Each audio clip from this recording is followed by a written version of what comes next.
Hello, my name is Jamie, and today I'm doing a book review on The Silver Ladies of Penny Lane by D. MacDonald. Let me just warn you, there will be spoilers in this review because I don't think it's worth me not telling you what is in it.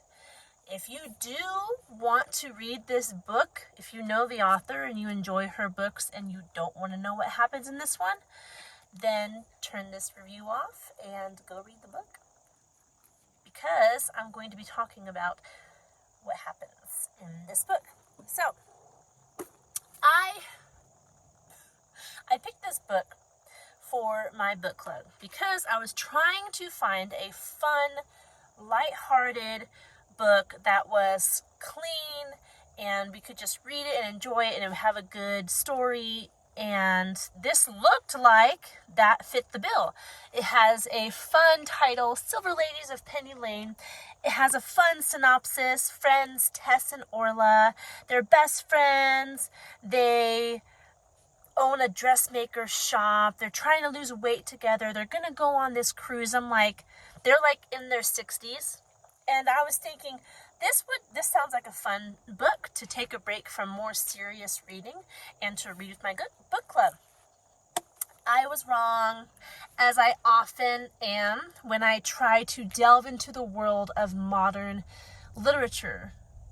Mini rant, apparently modern authors cannot write a good story without adding sex somewhere in it. They just can't. It's really annoying.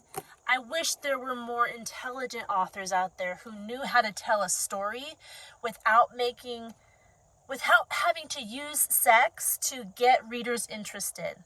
It'd be nice. It'd be nice to read books that didn't have that in there. This is not that book.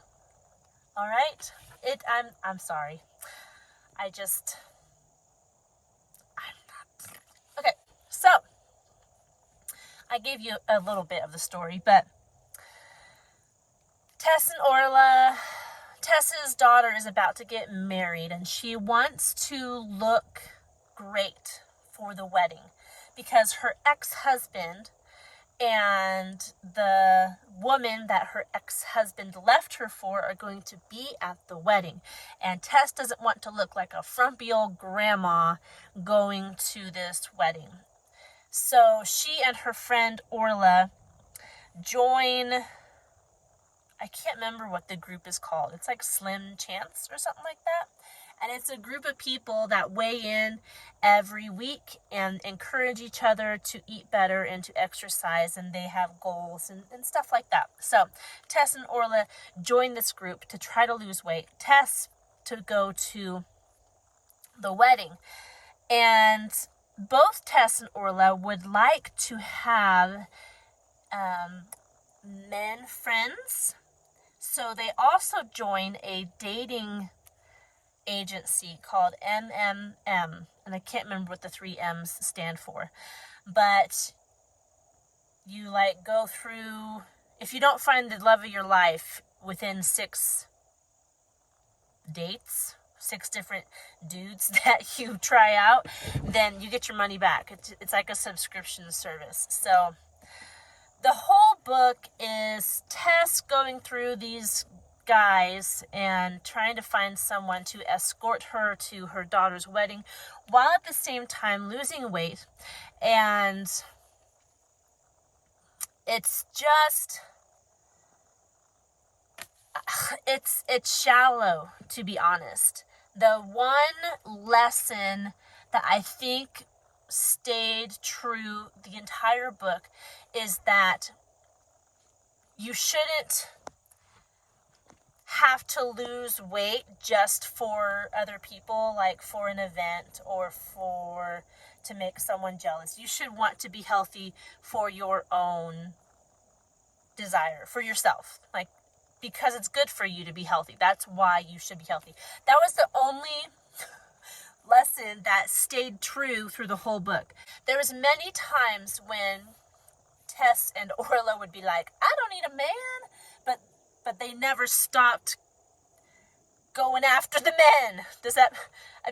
It's like the book was trying to say, hey, you don't need a man, you're great on your own, but then they kept trying to, they weren't satisfied being single. They would say they were, but then they would keep trying to find men. And oh my goodness, Orla, I don't know how. There was no detailed sexual occurrences. There was one sentence where I was like, oh my gosh, I don't need to know this. Just the wording. If you are sexually active, you know what they're talking about. It's vague enough that maybe someone who's never had sex before would not know what they're talking about. But if you have, and you read this one sentence, you know what they're talking about. And I was just like, oh my gosh. So Orla, I don't know how many guys it implied that she slept with. At least 2, I'm thinking, if not more. Tess definitely slept with 2 guys. And then it talked about another lady in the MMM group, or in the Slim Chance group. It's talking about how she went and slept with somebody. None of these ladies are married, and they're all just casual sexual occurrence. It's like date 1. And I'm like, is that just how the world is? You just meet somebody, and the first day you meet them, let's go to bed together. I'm like, okay, so there's not a lot of moral there's not a lot of moral stuff happening in this book. Yeah, it was just, the profanity was mild, but it is in there. I don't think the F word was used. The D-A-M-N, I'm not going to say that on this channel, but D-A-M-N was used. I'm trying to think. I think that was the main one. I know there might have been more, but for sure I remember them using that word. A lot of alcohol usage. I'm not hard and fast pro or anti-alcohol. I don't think you should make it a habit of getting drunk. That was a habit in this book, and they just drank the entire book through. I already said they were sexually promiscuous. What else? There wasn't a lot of lessons to be learned. The one thing I enjoyed was that it was kind of a mental break, because I read a lot of books that are information heavy, and this book was fun in that you could read it easily. It was just like you were watching the story unfold, and you didn't have to really wrestle with the words themselves and the sentences and philosophies and stuff like that, because it is a shallow book. It's just very surface level. It's just a story, and there's not very many lessons being taught in that story.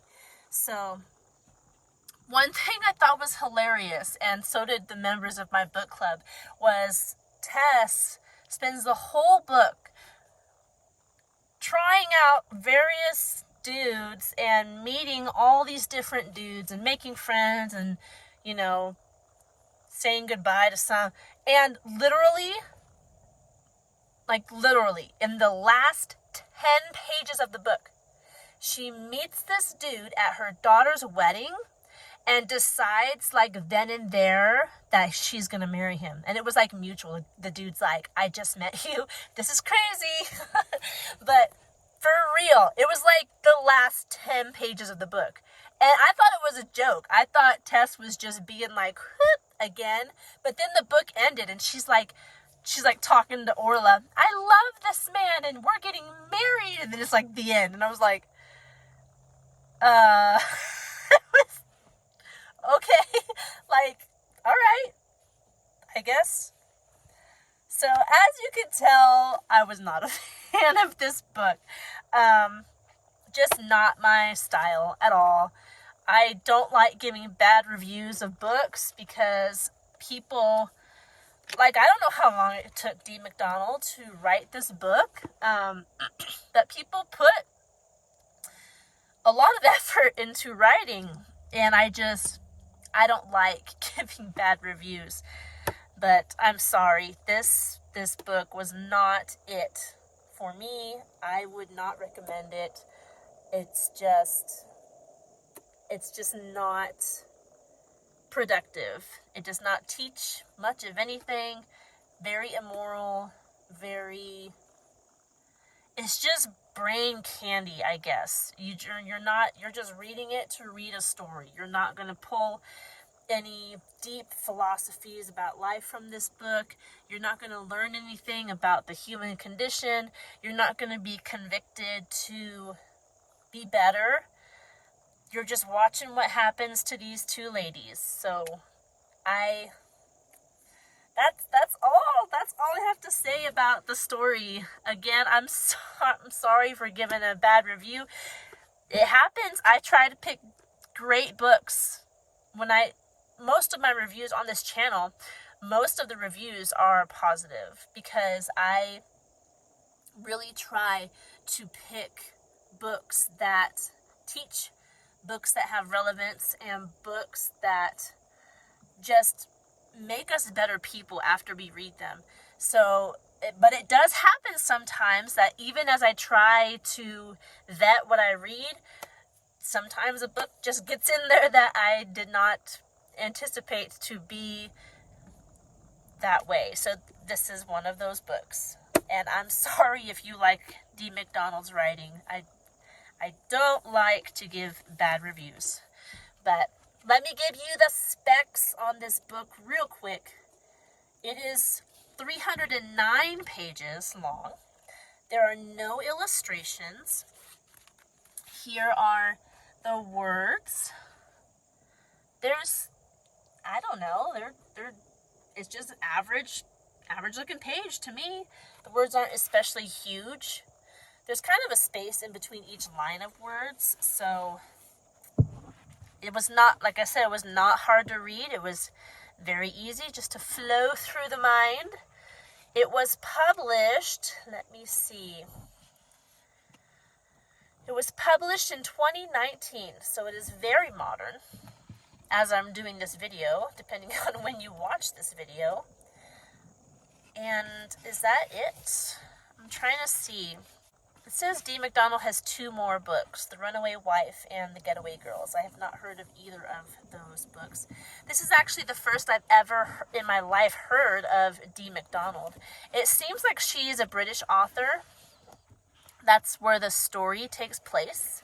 I'm in America, so across the sea is where this book takes place. And you can tell the writing is a little different than how we do things in America. Like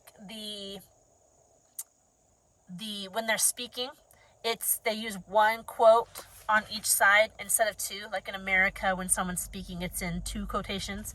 So that's different than what I'm used to reading in America. And just the way they spoke and referred to things, common things in America that would have like a different name. So I'm assuming D. MacDonald is a British author. I'm kind of curious now. I want to look up and see where she hails from. So that's all I have for this book.